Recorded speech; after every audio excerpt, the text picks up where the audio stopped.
Hi friends, Bakrid రోజు చేసే ఇంకొక రెసిపీలో మటన్ కర్రీ కూడా ఒకటన్నమాట. ఈ మటన్ కర్రీ ఖచ్చితంగా ప్రిపేర్ చేస్తారు బగారా రైస్తో. మటన్ కర్రీ కానీ ఇంకా పూరీలు కానీ స్వీట్స్ కానీ ప్రిపేర్ చేసి పెడతారు. ఇవన్నీ ఎందుకు ప్రిపేర్ చేస్తారంటే చనిపోయిన వాళ్ళకి మొక్కడం కోసం.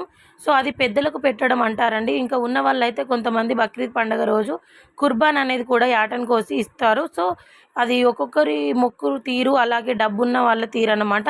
సో మేము కుర్బాన్ లాంటిది అయితే ఏమి ఇవ్వలేదు. సో చనిపోయిన వాళ్ళకి ఏదేదైతే ఇష్టమైన ఫుడ్ అనేది ఉంటుందో అలా మేమైతే ప్రిపేర్ చేసి పెద్దలకు అనేది పెట్టామండి. బక్రీద్ పండుగ రేపు అనగా నైట్ అనేది ప్రిపేర్ చేసి వాళ్ళకి ఇష్టమైన ఫుడ్స్ అన్నీ పెడతారు. అలాగే ఎలా మొక్కుతారు, ఇంకా ఏమేమి వెరైటీ చేసామనేది కూడా నేను ఇంకొక వీడియోలో పోస్ట్ చేస్తాను.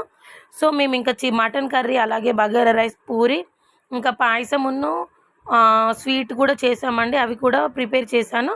అవి కూడా నేను ఇంకొక వీడియోలో పోస్ట్ చేస్తాను. వీడియో నచ్చినట్లయితే లైక్ చేయండి.